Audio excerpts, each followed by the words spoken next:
Council 6 schedule, Dima Hasao autonomous council 6 schedule,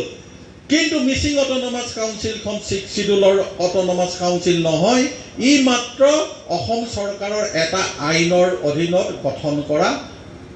autonomous council, যিটো নিয়ম মতে চৰকাৰে গঠন কৰিব নোৱাৰে। আমাৰ সংগ্ৰাম আজি 40 বছৰত ভৰি দিছে যে এই স্বায়ত্তশাসিত পৰিষদখনক বড়ো অটোনমাস কাউন্সিলে মিচিং জাতিৰ আবেগ অনুভূতিক সন্মান প্ৰদৰ্শন কৰা সেইখন চৰকাৰৰ প্ৰতি, সেই দলৰ প্ৰতি, সেই মিত্ৰজোঁটৰ প্ৰতি আমি মিচিং ৰাইজ কিন্তু প্ৰতিটো মুহূৰ্তত তেওঁলোকৰ প্ৰতিও দায়বদ্ধ থাকিব লাগিব, নহ'লে আমি তেওঁলোকৰ অন্তৰত আঘাত দিয়াৰ নিচিনা হ'ব। আৰু এই কথা সন্মুখত ৰাখি আপোনালোক আমি সকলোৱে আগন্তুক নিৰ্বাচনৰ সময়ত মিচিং জাতীয় ঐক্য আমি প্ৰদৰ্শন কৰিব পাৰিব লাগিব। মিচিং জাতীয় ঐক্য প্ৰদৰ্শন কৰি ষষ্ঠ অনুসূচী গৈ যিহেতু আজি দিল্লীৰ টেবুলত আছে, দিল্লীলৈকে গম পোৱাকে মিচিং ৰাইজে ঐক্যবদ্ধভাৱে আমি মিত্ৰজোঁটৰ পক্ষত, আমি 6 শিডিউলৰ পক্ষত সকলো ৰাইজ আছো বুলি প্ৰদৰ্শন কৰিবৰ বাবে ঐক্যবদ্ধভাৱে ভোট যুদ্ধও কৰিব পাৰিব লাগিব বুলি আহ্বান জনাই মই মোৰ বক্তব্য ইমানতে সামৰিছোঁ।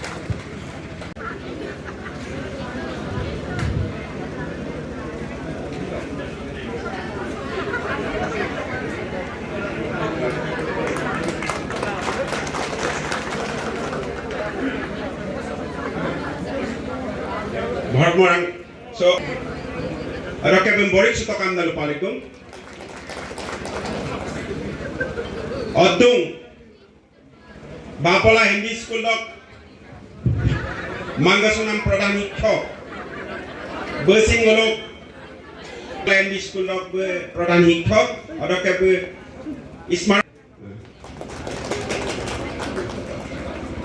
Pravin Pego nosing gelin sutoka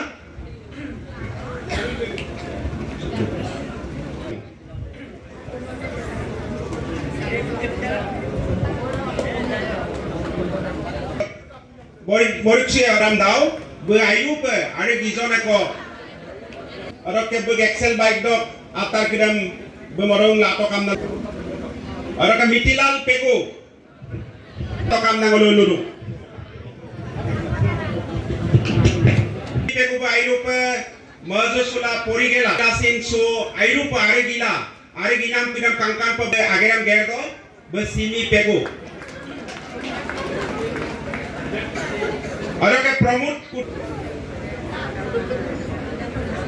কিখন দিয়াৰ উপৰিও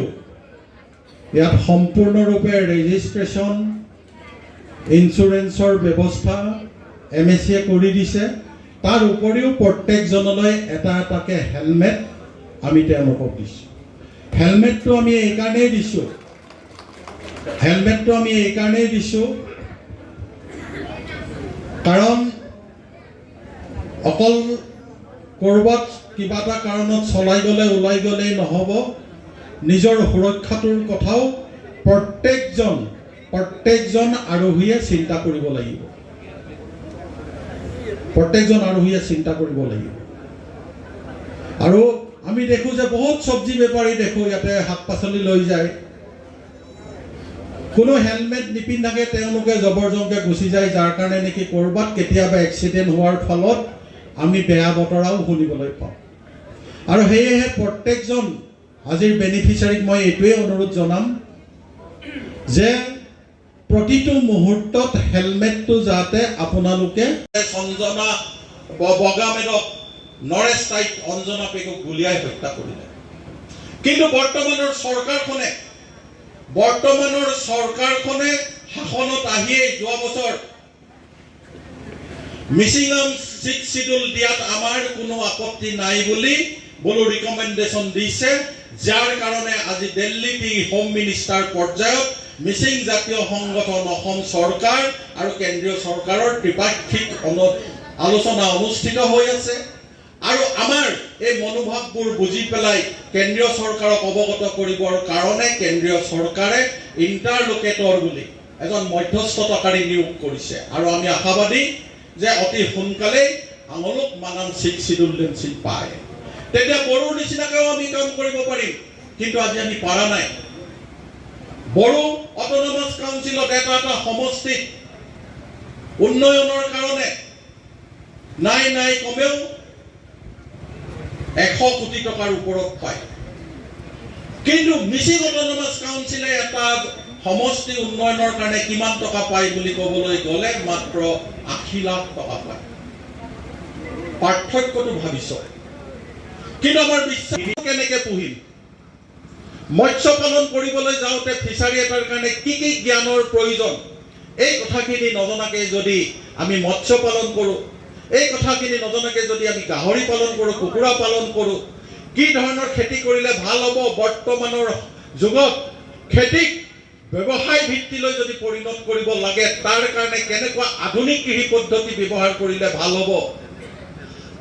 সেই জ্ঞানখিনি জনা বুলি অনুভৱ কৰি আমি মিচিং অটোনমাস কাউন্সিলে স্কিল ডেভেলপমেণ্টৰ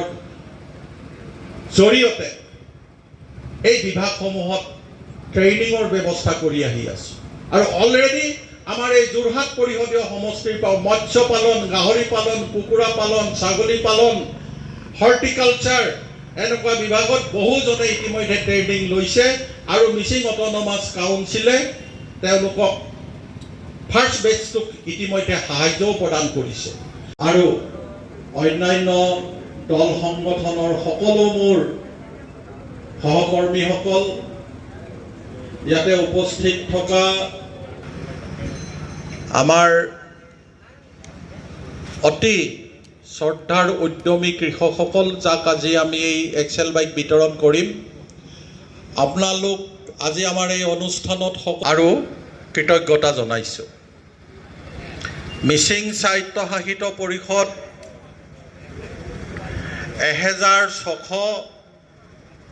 1625খন গাঁৱৰে গঠিত ইয়াত 118টা গাঁও পঞ্চায়ত আছে 12,50,000 জনসংখ্যা আছে সমষ্টি হিচাপে ইয়াৰ 40টা সমষ্টি আছে পূৰ্বতে 36 সম্প্ৰসাৰিত হৈছে আৰু সেই সমষ্টিটো উদ্বোধনৰ কাৰণে যাম 12টা বজাৰ পৰা তাত মিটিং আছে আৰু একেটা সময়তে 12টা বজাৰ পৰা এই বিদ্যালয়খনত পৰীক্ষা আছে আৰু সেই নম্বৰে চিনবু মলা আমাক আল্লাহ তিলদে মিচিং অটো 30 নং যোৰহাট পৰিষদীয় সমষ্টিটো আমাৰ বিশেষকৈ ইয়াৰ ৰাইজ সম্পূৰ্ণৰূপে কৃষিকৰ্মৰ লগত জড়িত আৰু এই কৃষিকৰ্ম শাক পাচলি উৎপাদনেই হওক মৎস্য পালনেই হওক গাহৰি পালনেই হওক বিভিন্ন ধৰণৰ কৃষিকৰ্মৰ লগত জড়িত আৰু কিছু লোকে খেতিয়কে ইয়াক মানে এই উৎপাদিত সামগ্ৰীসমূহক লৈ নিজে এটা ব্যৱসায় কৰিবৰ কাৰণেও তেওঁলোকৰ এটা প্ৰচেষ্টা চলি আছে কিন্তু তেওঁলোকৰ সা সুবিধা নথকাৰ কাৰণে বাহিৰৰ বেপাৰীৰ ওপৰতে নিৰ্ভৰ কৰে যে আহি পেলাই তেওঁলোকে এই বস্তুবোৰ কেতিয়া নিব কি দৰত নিব মানে দৰ নিৰূপণৰ কৰ্তৃত্বটো আমাৰ কৃষকসকলৰ হাতত নাই আৰু সেইকাৰণে আমি এটা লক্ষ্য সন্মুখত ৰাখিছোঁ যে কৃষকসকলে নিজৰ স্ব উৎপাদিত সামগ্ৰীসমূহ কৃষিজাত সামগ্ৰীসমূহ বজাৰত নি নিজেই দৰ নিৰ্ধাৰণ কৰি যাতে বিক্ৰী কৰিব পাৰে তাৰ এটা ব্যৱস্থা কৰি দিয়াৰ কথা আমি চিন্তা কৰি আহিছিলোঁ বহুদিন ধৰি আজি আমি যোৰহাট সমষ্টিত 33 নং যোৰহাট পৰিষদীয় সমষ্টিত 13খন এক্সেল বাইক যি শাক পাচলি ব্যৱসায়ৰ কাৰণে উপযুক্ত বা উপযোগী তেনেকুৱা বাইক আমি আজি দিছোঁ পৰিকল্পনা আছিলে 38খন দিয়াৰ কিন্তু কিছু অসুবিধা মাজতে সৃষ্টি হোৱাৰ কাৰণে আমি 13খনহে দিবলৈ সক্ষম হ'লোঁ কিন্তু পৰিকল্পনা নেক্সটত আমি 40খন আৰু এনেকুৱা 40খন দিম তাত যদি কৃষকসকল উৎসাহেৰে ওলাই অহাটো দেখোঁ তেওঁলোকে যদি অধিক কৃষিকৰ্মৰ জৰিয়তে তেওঁলোকৰ উৎপাদিত সামগ্ৰীসমূহ বজাৰলৈ লৈ যোৱাৰ ক্ষেত্ৰত